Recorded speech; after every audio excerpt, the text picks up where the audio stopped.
Acts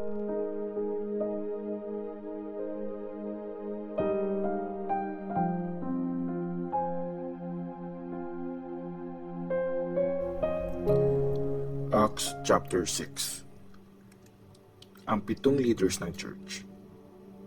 Noong panahon na yon, habang dumadami ang mga disciples, nagkaroon ng conflict ang mga Jews na nakakapagsalita ng Greek at yung mga talagang Jews. Nagreklamo yung mga nagsasalita ng Greek kasi hindi regular na nabibigyan ng pagkain yung mga biyuda sa grupo nila. Kaya tinawag ng mga apostles ang lahat ng mga disciples.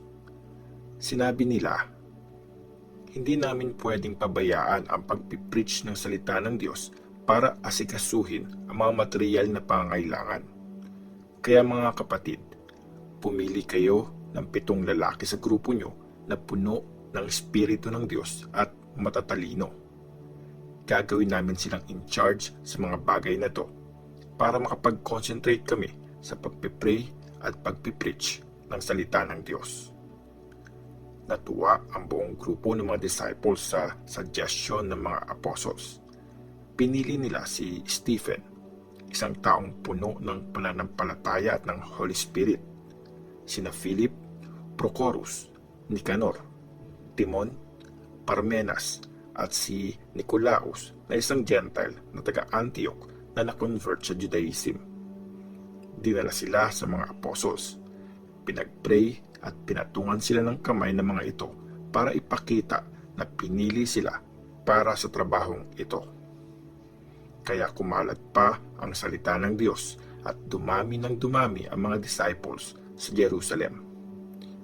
Marami ding mga priest ang naniwala at sumunod sa Panginoon.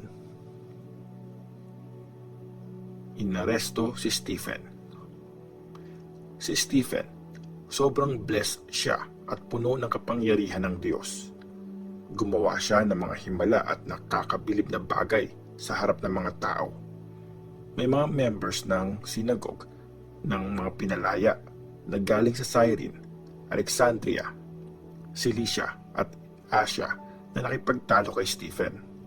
Pero binigyan siya ng espiritu ng pambihirang talino kaya hindi nila kayang talunin ang mga sinasabi ni Stephen. Kaya sikreto nilang sinuhulan ang ilang lalaki na sabihin, narinig namin siyang nagsasalita ng mga panlalait kay Moses at sa Diyos. Sa ganitong paraan, ginulo nila ang mga tao, ang mga leader ng bayan at mga teachers ng law. Sinunggaban nila si Stephen at dinala sa harap ng Jewish Council. Nagdala sila ng mga taong magsisinungaling laban kay Stephen. Sabi ng mga ito, hindi siya tumitigil sa pagsasabi ng mga bagay na laban sa Holy Temple at sa law ni Moses. Narinig namin siya. Sinabi niyang sisirain ni Jesus na taga Nazareth ang temple na to at papalitan ang mga kaugalian na pinamana sa atin ni Moses. Tumingin ang lahat ng members ng council kay Stephen. Nakita nilang parang mukha ng angel ang mukha niya.